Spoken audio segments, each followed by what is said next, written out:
Hello guys, welcome to my YouTube channel Gyan Solution.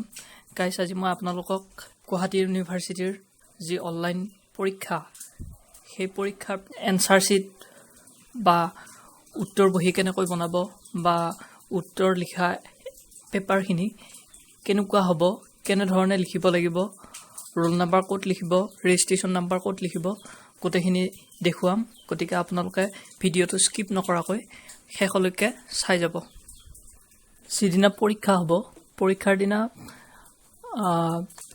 যিখিনি নিয়ম পৰীক্ষাৰ্থীসকলে মানিব লাগিব সেই নিয়মখিনি মই প্ৰথমতে কৈ দিছো প্ৰতিজন ছাত্ৰ-ছাত্ৰীয়ে পৰীক্ষাৰ দিনা পৰীক্ষাৰ ৱেবছাইটত নিজৰ নিজৰ তথ্যৰ যোগেদি লগইন কৰিব লাগিব প্ৰতিজন পৰীক্ষাৰ্থীয়ে প্ৰশ্ন কাকতখন নিজৰ নিজৰ কম্পিউটাৰ বা স্মাৰ্টফোনলৈ ডাউনলোড কৰি ল'ব লাগিব প্ৰতিজন পৰীক্ষাৰ্থীয়ে পৰীক্ষাৰ উত্তৰ নিজৰ হাতেৰে বগা A4 সাইজ কাগজত লিখিব লাগিব পৰীক্ষাৰ্থীসকলে আপলোড কৰিবলগীয়া উত্তৰ বহিৰ সৰ্বোচ্চ আকাৰৰ ফাইল অৰ্থাৎ ফাইল সাইজৰ প্ৰতিও মন দিয়া উচিত অৰ্থাৎ 5 MB কৈ অধিক হ'ব দিব নোৱাৰিব পৰীক্ষাৰ্থীসকলে তেওঁলোকৰ উত্তৰ বহি পৃষ্ঠাবোৰ স্ক্যান কৰি মাত্ৰ এটা PDF ফাইল বনাব লাগিব আৰু কেনেকৈ বনাব হেতু বাৰু মই দেখুৱাম এই ভিডিঅটো আপোনালোকে স্কিপ নকৰিব পৰীক্ষাৰ অন্তত তেওঁলোকে তৈয়াৰ কৰা PDF ফাইলটো পৰীক্ষাৰ ৱেবছাইটত আপলোড কৰিব লাগিব আৰু এই নিয়মখিনি সম্পূৰ্ণ নিয়মখিনি যদি আপুনি চাব বিচাৰে তেনেহলে মোৰ ডেসক্ৰিপচনত লিংকটো দি থৈ দিম আপোনালোকে তাত গৈ গোটেইখিনি নিয়ম চাব পাৰিব আৰু ডেসক্ৰিপচনৰ লিংকত আপোনালোকে ক্লিক কৰি ডাউনলোড কৰি লৈও চাব পাৰিব answer sheet খন আপোনালোকে স্ক্ৰিনত দেখাৰ দৰে হ'ব answer sheeতৰ প্ৰথম পেজত আপোনালোকে ইয়াতে সাবজেক্ট আৰু সাবজেক্ট কোড লিখিব লাগিব সাবজেক্টটো সাবজেক্ট নেমটো আপুনি লিখিব তাৰ পিছত আৰু প্ৰশ্ন কাকতত আপোনাৰ সাবজেক্ট কোডটো আহিব সেই কোডটো আপুনি বহাই দিব তাৰ পিছত ৰেজিষ্ট্ৰেচন নাম্বাৰ আপোনাৰ যেটো ৰেজিষ্ট্ৰেচন নাম্বাৰ আছে সেই ৰেজিষ্ট্ৰেচন নাম্বাৰটো ইয়াতে বহাব তাৰ পিছত ইয়াতে এনসাৰ কৰিব পাৰিব আৰু তলত ইয়াতে যেটো এই ভাগটো দেখিছে এই ভাগটোত আপোনালোকৰ ৰোল নাম্বাৰটো লিখিব আৰু ইয়াতে পেপাৰ কোড আপোনাৰ প্ৰশ্ন কাকতত পেপাৰ কোডটো থাকিব আপোনালোকে পেপাৰ কোডটো বহাই দিব পাৰিব তাৰ পিছত বাকি কেটা পেজত আপুনি সাবজেক্টটো ইয়াতে লিখিব ইয়াতে ৰেজিষ্ট্ৰেচন নাম্বাৰ ইয়াতে এনসাৰ আৰু ইয়াতে ৰোল নাম্বাৰ ইয়াতে পেপাৰ কোড আৰু লিখিব নালাগে প্ৰথম পেজটোত লিখিলে হৈ যাব বাকি কেটা পেজও ঠিক তেনেদৰে লিখি যাব মই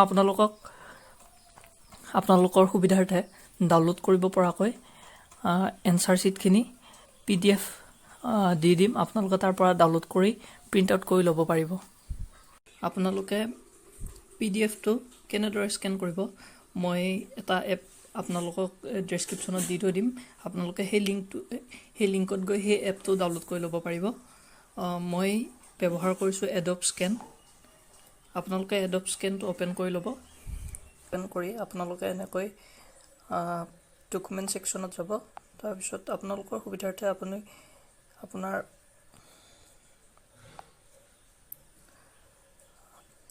কেমেৰা ফ্ল্যাশ অন কৰি ল'ব পাৰে এনেকুৱাকৈ ধৰি থাকিলে আপোনাৰ PDF টো অটোমেটিক ক্লিক হৈ যাব তাৰ পিছত আপোনাৰ এনেকুৱা ইচ্ছা অনুযায়ী কাট কৰি ল'ব পাৰিব কন্টিনিউ তাৰ পিছত নেক্সট পেজ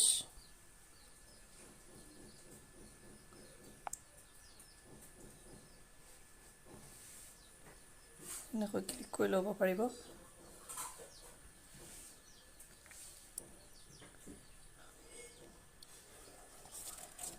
মই আপোনালোকক মাত্ৰ PDF ফাইলটো কেনেদৰে বনাব হেতুহে দেখুৱাইছো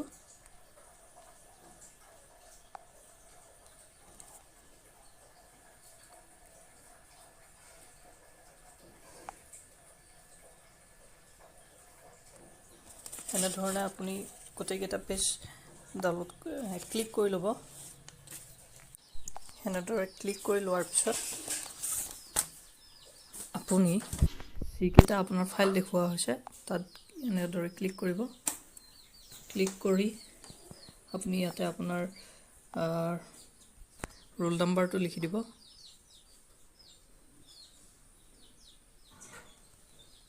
এনেদৰে আপোনাৰ ৰোল নাম্বাৰটো ইয়াতে লিখি দিব। তাৰপিছত ৰিনেম কৰি দিব। এনেকুৱা আহি যাব। আহি যোৱাৰ পিছত আপুনি ব্লেক এণ্ড হোৱাইট কৰিব লাগিব। কালাৰত যাব। ইয়াতে গ্ৰে স্কেল আছে। গ্ৰে স্কেলত ক্লিক কৰি দিব। তাৰপিছত ছেভ PDF কৰি দিব। আপোনাৰ PDF ফাইল ছেভ হৈ আছে।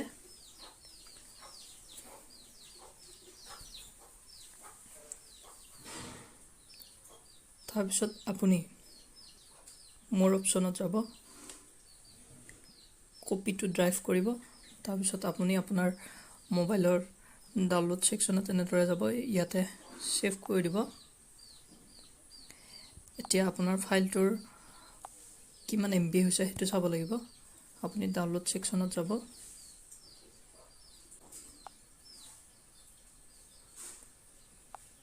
গৈ ফাইলটোৰ ডিটেইলছত যাব। ডিটেইলছত গৈ দেখিছে আপুনি 2.19 MB হৈছে মাত্ৰ। ইয়াৰ পিছত আপুনি ছাবমিট কৰি দিব পাৰিব। মই এবাৰ আপোনালোকক PDF ফাইলটো দেখুৱাই দিছোঁ। আপোনালোকে PDF ফাইলটো এয়া দেখিছে। 1 number page, 2 number page, 3 number, 4, 5, 7, 8। মোৰ ক্লিক কৰাত হয়তো ভুল হ'ব পাৰে, কিন্তু ইয়াতে তেনেকুৱা একো কথা নহয়।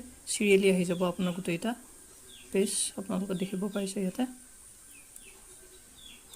1 নম্বৰ, 2 নম্বৰ, 3 নম্বৰ, 4 নম্বৰটো মই ক্লিক কৰিব পাহৰিছোঁ, 6 নম্বৰ ক্লিক কৰিব পাহৰিছোঁ। আপোনালোকে ভালদৰে ক্লিক কৰি ল'ব। আৰু আপোনালোকৰ সুবিধাৰ্থে মই গুৱাহাটী ইউনিভাৰ্চিটিৰ ৰুটিন কেনেদৰে ডাউনলোড কৰিব, কিমান তাৰিখৰ পৰা পৰীক্ষা আছে, গোটেইখিনি আপোনালোকে চাব পাৰিব। আপুনি ডেছক্ৰিপশ্যনত গৈ ভিডিঅ'কেইটা চাই ল'ব পাৰে। আৰু গাইডলাইন ইনষ্ট্ৰাকশ্যনখিনিও আপুনি ভালদৰে চাব পাৰে। আপোনালোকে এই ভিডিঅ'টো আপোনালোকৰ বন্ধুসকলৰ মাজত শ্বেয়াৰ কৰি দিব। আৰু লগতে চেনেলটো ছাবস্ক্ৰাইব কৰিবলৈ নাপাহৰিব। আগলৈ মই এনেকুৱা ভিডিঅ' আপোনালোকৰ মাজত লৈ আহি থাকিম। লগতে অসমৰ যিমান জব ওলায় সকলোবোৰ আপডেট আপোনালোকে এই চেনেলটোত পাই থাকিব। ভিডিঅ'টোত লাইক কৰিবলৈ নাপাহৰিব। Thank you. আকৌ লগ পাম।